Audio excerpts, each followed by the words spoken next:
So now that we've cut the front and back for our little stocking, we need to start cutting out some squares. And as you can see, we have a rather large piece for our little quarter flat here. We're not going to cut up the whole thing. I'm probably just going to do 2 or 3 good strips because you can always cut off more later. And these don't need to be really big strips. You don't need to measure them out. You don't need to do anything like that. It's probably about 1.5 inches, 2 inches big. And that'll be big enough because what we're going to do is we're going to fold these under eventually. See, I've got a couple strips here. Now what I'm just going to do is cut them into smaller little squares, kind of like mini quilter squares. And you can make them longer or shorter if you'd like.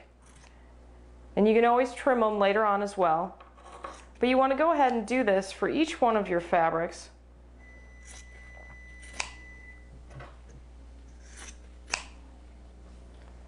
Cut out some little squares there.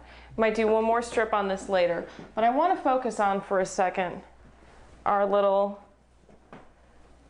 flower pattern one because I want to be a little more careful with this one.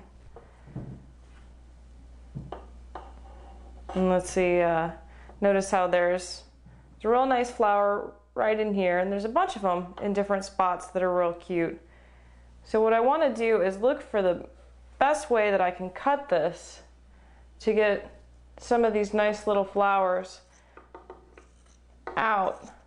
Because sometimes it's nice to center your little flowers and have some sort of extra little pattern or something a little extra special.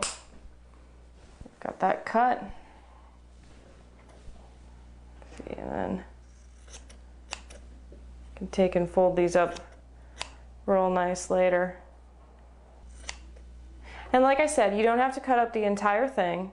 You just want to do a couple of strips, about 1.5 inches, 2 inches on each of your little pieces, and they will be ready for the next step, which is we want to lay them all out into a little pattern. And we're going to show you how to do that in just a minute.